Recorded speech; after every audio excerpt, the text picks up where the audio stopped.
The streets are loud again, not with chants alone, but with sirens, boots, and the crack of gunfire echoing through neighborhoods that have learned to recognize the sound. Iran is not erupting all at once. It is splintering district by district. Night by night, under the weight of anger that has been building for years. This time, it did not begin with ideology. It began with prices. Bread that cost one thing last month costs something else today. Rent jumps without warning. Jobs vanish. Savings evaporate. For millions, the math stopped working. People stepped into the streets because staying home longer felt safer than being seen. The response was immediate. Security forces moved fast, not to negotiate, not to contain, but to overwhelm. Curfews followed protests. Internet access disappeared. Phones went dark as if someone had pulled a plug on the country itself. Information became contraband overnight. In that silence, fear multiplied. Hospitals filled first, then morgues doctors worked under watch. Families whispered names. Bodies arrived faster than paperwork could follow. Some never came back at all. They vanished between the streets and the cells where records are not kept. Inside the system, officials spoke in controlled numbers. Outside, estimates ballooned. Thousands dead, tens of thousands injured. The exact count no longer mattered. What mattered was that everyone knew someone. A brother, a neighbor, a name that stopped answering messages by the fourth week. The protests had spread far beyond their starting points.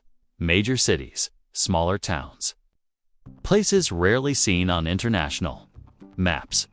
What began as anger over survival hardened into something more dangerous. Open defiance. Walls were painted. Statues defaced. Slogans stopped asking and started declaring. The regime responded by tightening its grip hand, exposing its nerves. A senior figure stepped forward from the heart of the security establishment. Mazen Reza, a longtime commander tied to the Islamic Revolutionary Guard Corps, did not speak about protesters. He spoke about war. His words were aimed beyond Iran's borders, directly at Donald Trump. Trump has said his hand is on the trigger, Reza warned. We will cut off his hand and his finger. It was not metaphorical bravado. It was escalation by design. The message was clear. Internal unrest would not make Iran cautious, would make it volatile.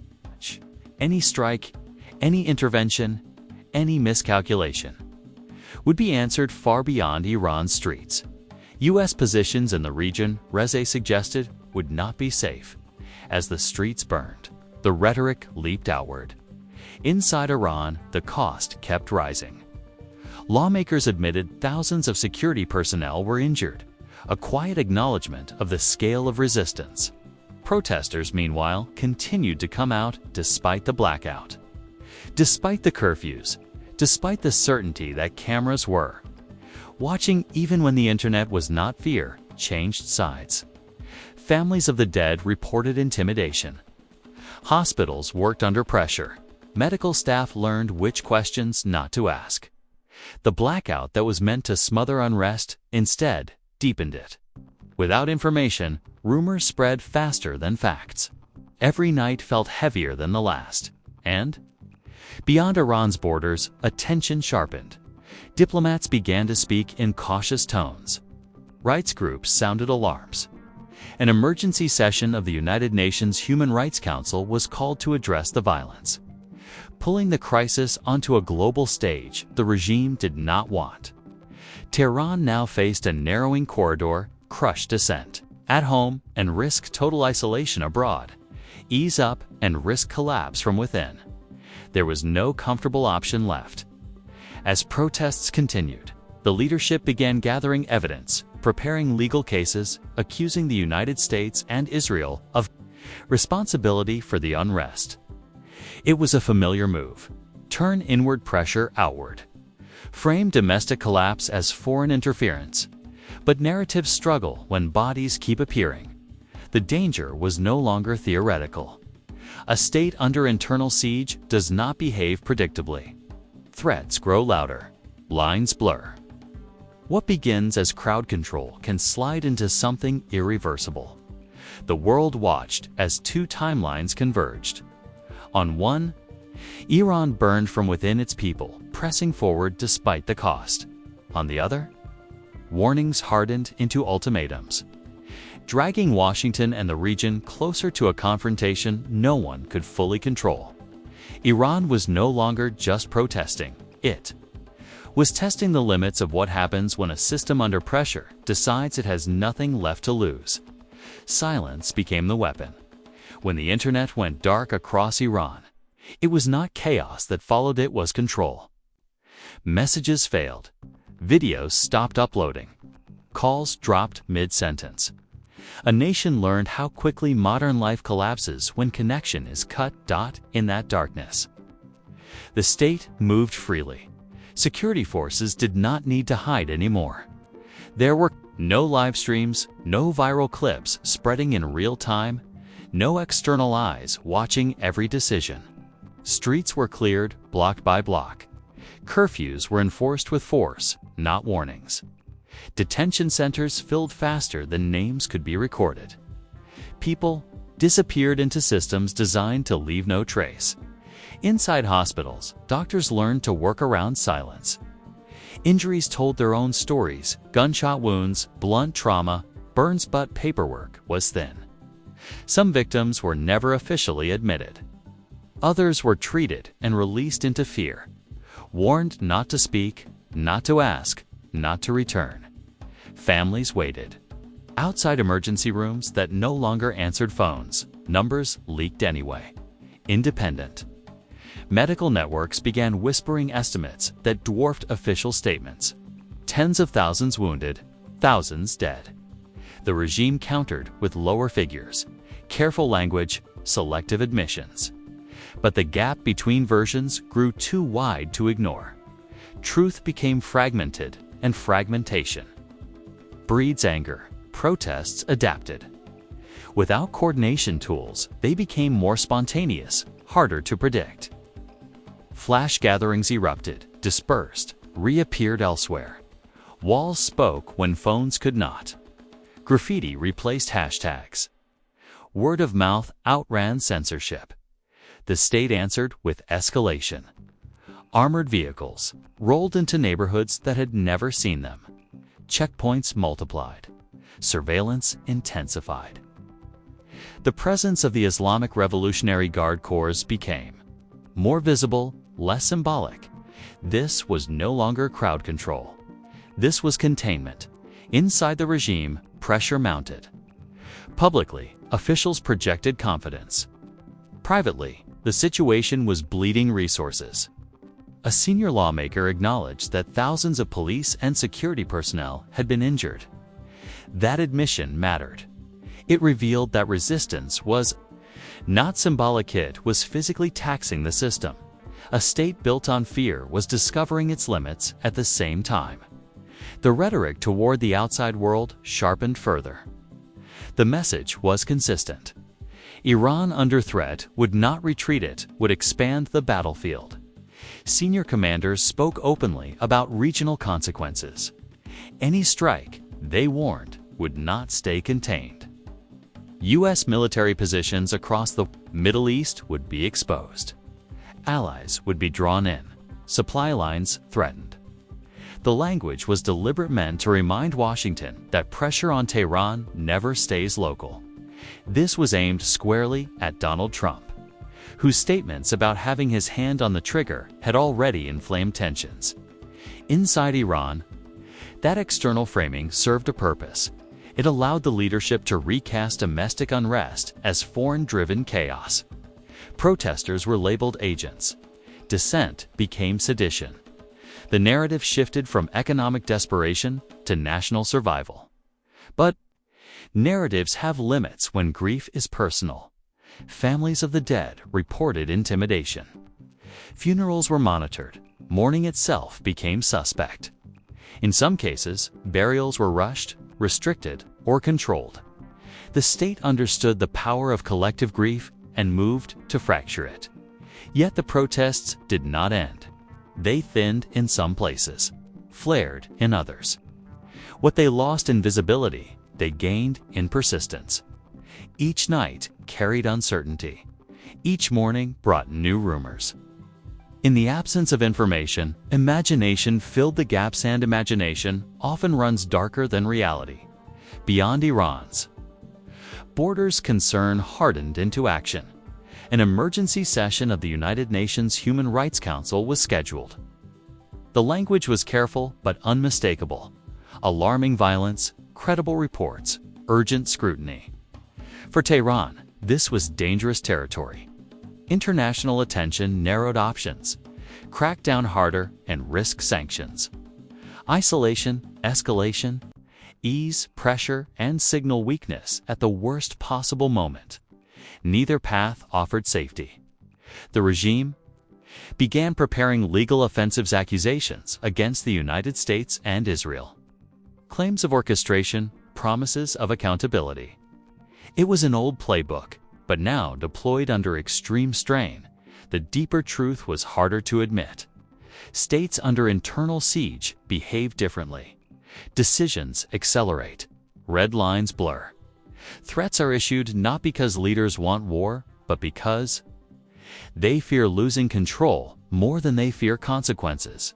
Iran was approaching that zone, a place where domestic unrest and foreign confrontation feed each other, where every night of protest tightens nerves in command rooms, where a single incident, misread, mistimed, misunderstood can ignite something far larger. The blackout would not last forever. When it lifted, the images would surface. The stories would collide. The numbers would be argued. But by then, the damage to trust, to stability, to restraint would already be done. Iran was still standing, but it was standing under pressure from all sides, and pressure, applied long enough, does not just crack systems, it makes them dangerous. This is the most dangerous phase. Not the protests themselves, not the threats alone, but the moment where both begin feeding each other. Inside Iran, the leadership now faces a shrinking window. Everyday unrest continues. The cost of restoring full control rises. Every night that passes without calm increases the temptation to redirect anger outward. History shows this pattern clearly. Regimes under intense internal pressure often externalize the crisis, and Iran knows this game well. The warnings aimed at Donald Trump were not just emotional outbursts. They were signals, carefully chosen words meant for multiple audiences at once. To Washington, they said, escalation will be painful. To regional allies, they said, prepare yourselves. To the Iranian public, they said, the nation is under siege. That last message matters most. When a state frames dissent as an existential threat, compromise becomes betrayal. Concessions become surrender. Every protester becomes a potential enemy. And every foreign actor becomes a convenient villain. This is how internal crises harden into external conflicts. Iran's military posture reflects that shift. Missile units have been placed on higher alert. Naval forces in the Persian Gulf have increased patrols. Proxy groups across the region, long used as strategic buffers, are being positioned rhetorically, even if not yet activated operationally. The message is simple. Iran does not need to fight directly to make the region burn. US bases in Iraq, Syria, the Gulf states, these are pressure points, not just military assets. Any strike on Iran, leaders warn, would echo far beyond its borders. Retaliation would be layered, asymmetric, and deliberately ambiguous. That ambiguity is the danger, because ambiguity creates space for miscalculation. Meanwhile, inside Iran, exhaustion is setting in. Protests cannot burn at full intensity forever. People tire, resources thin, fear accumulates. But exhaustion does not equal submission. Sometimes it mutates into something quieter and harder to extinguish. Silent resistance, economic non-cooperation, refusal to comply. The regime understands this too. That is why arrests continue even when crowds thin. Why surveillance expands when streets grow quiet. Why the security presence remains heavy long after the headlines fade. Control is not just about stopping protests, it's about preventing the next spark. But prevention requires legitimacy, and legitimacy is what Iran's leadership is bleeding fastest. The international response compounds that erosion. Emergency discussions at the United Nations Human Rights Council are not symbolic gestures. They create records. They invite investigations. They open doors to sanctions, travel restrictions. Financial isolation. Iran has lived under sanctions for decades, but layered pressure still hurts, especially when internal stability is already fragile. Tehran's legal threats against the United States and Israel are part defense, part distraction. They project confidence, they rally nationalist sentiment, but they do not solve the core problem. Millions of Iranians feel disconnected from the state that governs them, and disconnected societies are unpredictable. The real risk now is not a planned war. It is an accidental one. A missile test misread as preparation. A proxy attack attributed too quickly. A protest turning into a massacre. Caught on camera once the blackout lifts. Any of these could collapse the fragile restraint holding multiple actors back. For Washington, the dilemma is sharp. Apply pressure and risk validating Tehran's siege narrative. Pull back and risk signaling weakness. Neither option guarantees stability.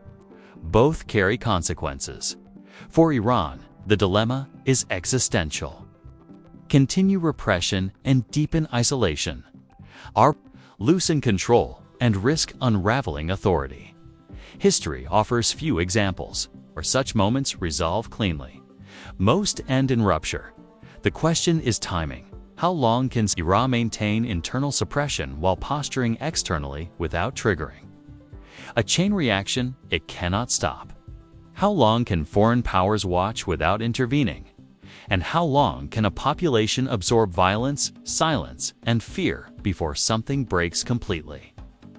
There are no clear answers, only warning signs. The streets may quiet. The blackout may lift. Official statements may claim restoration of order, but order imposed by force is brittle. It looks solid until it suddenly isn't. Iran is not collapsing today, but it is no longer stable. And when instability intersects with regional militarization, history shows that outcomes are rarely contained. What begins as domestic unrest can transform into a regional shock-fast, chaotic, and irreversible. The world is watching Iran closely now, not because war is inevitable, but because the margin for avoiding it is getting thinner by the day.